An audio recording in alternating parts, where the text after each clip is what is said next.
एक बार एक नगर में बुद्ध उपदेश दे रहे थे। उपदेश खत्म होने के बाद वे प्रस्थान करने लगे। तभी वहां बैठे लोगों में से एक व्यक्ति उठकर आया और बोला, हे बुद्ध, मेरा एक सवाल है। क्या ईश्वर सच में होते हैं? बुद्ध ने कहा, कोई काम का प्रश्न पूछना है तो पूछो। व्यक्ति ने कहा, क्यों, ये काम का प्रश्न नहीं है। बुद्ध ने कहा, इस धरती पर ईश्वर के होने न होने से संबंधित जो भी सारे प्रश्न हैं वे सब व्यर्थ हैं। ये कहकर बुद्ध सभा को स्थगित कर आश्रम चले गए। अगले दिन वह व्यक्ति आश्रम गया और बुद्ध से कहा कि हे बुद्ध, कल आप मेरे प्रश्न का जवाब दिए बिना ही चले गए। आज भी मेरा वही प्रश्न है। आपने सालों तपस्या की है, आपको इस सवाल का जवाब ज़रूर पता होगा। कृपया आप मुझे बता दें। बुद्ध मुस्कुराए और बोले, तुम आस्तिक हो या नास्तिक हो? व्यक्ति ने कहा कि हाँ, मैं आस्तिक हूँ। बुद्ध ने कहा, तुम किस ईश्वर को मानते हो? व्यक्ति ने कहा, मैं उस ईश्वर को मानता हूँ जिसे मेरे कई पीढ़ियों से मेरे पिता, दादा और बड़े मानते आ रहे हैं। बुद्ध ने कहा, क्या तुम्हें उस ईश्वर के बारे में पता है? व्यक्ति ने कहा, हाँ, मेरे पिता ने उनके बारे में बताया है और मैंने कई महात्माओं, ज्ञानियों और साधुओं से उनके बारे में चर्चा भी की है। उन सब ने बताया कि सृष्टि का निर्माण ईश्वर ने किया है। फिर बुद्ध ने कहा, क्या सभी एक ही ईश्वर को मानते हैं? व्यक्ति ने कहा, नहीं, सब अलग अलग ईश्वर को मानते हैं और उसे पूजते हैं। बुद्ध ने कहा, क्या तुम आस्तिक हो? क्या तुम्हारा ईश्वर में पूर्ण विश्वास है?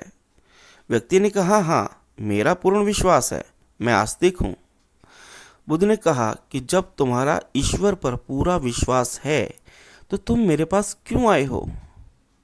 व्यक्ति ने कहा कि मैंने कई लोगों से ईश्वर के बारे में सुना है।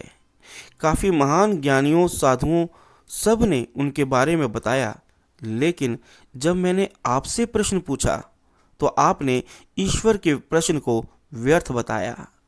आपने उनके बारे में कुछ नहीं कहा, इसलिए मुझे आपके पास आना पड़ा। बुद्ध ने कहा, जिस प्रकार तुमने ये प्रश्न कई साधुओं, ज्ञानियों, महात्माओं और सन्यासियों से पूछा, उसी तरह सभी मनुष्य अपने अपने ईश्वर के बारे में साधुओं, ज्ञानियों, महात्माओं और सन्यासियों से पूछते हैं और वह उनके द्वारा मिले उत्तरों के अनुसार अपना ईश्वर तैयार कर लेते हैं और उसे मानना शुरू कर देते हैं। और इसी ईश्वर के लिए वे लड़ तक जाते हैं, एक दूसरे के लिए जान तक ले लेते हैं। लेकिन वही एक तरफ मन में ये जिज्ञासा रह जाती है, जिसके कारण ये प्रश्न खड़ा हो जाता है कि ईश्वर है या नहीं। पूरा जीवन यही सोचने में लगा देते हैं और दूसरी तरफ हम खुद को आस्तिक भी कहते हैं, ताकि हमारा ईश्वर हमसे दूर ना हो। वहीं तुम अपना प्रश्न लेकर हमारे पास आए हो कि ईश्वर है या नहीं। ये प्रश्न इसी कारण उत्पन्न हुआ है क्योंकि तुम्हारे मन में सिर्फ एक संदेह है, एक शक है, जिसे तुम दूर कर लेना चाहते हो। लेकिन तुम कितने भी साधु, ज्ञानियों, सन्यासियों से इसके बारे में पूछो या मेरे से पूछो, सबके दिए उत्तर व्यर्थ हैं जब तक तुम स्वयं ना जान लो कि ईश्वर है या नहीं। सिर्फ मान लेने से तुम दुविधा में रह जाओगे और संपूर्ण जीवन निकाल दोगे। तो मुझसे पूछने से अच्छा है तुम आओ और ये जान लो कि ईश्वर है या नहीं। मानो नहीं, जानो। देखो, मैं तुम्हें रास्ता दिखा सकता हूँ जो सत्य का और ज्ञान का रास्ता है। उसमें केवल जानने के लिए जगह है, मानने के लिए कोई जगह नहीं।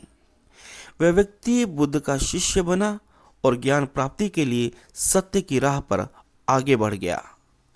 दोस्तों, मानने से बेहतर है खुद जानो कि ईश्वर का अस्तित्व आपके लिए कितना है या नहीं।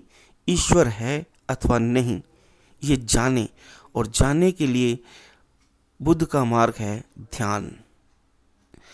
या तो आपको पूर्ण विश्वास होना चाहिए या फिर आपका विश्वास दोस्तों अभी अधूरा है। तो इस कहानी से आपने क्या सीखा, प्लीज़ कमेंट बॉक्स में ज़रूर बताएं। धन्यवाद।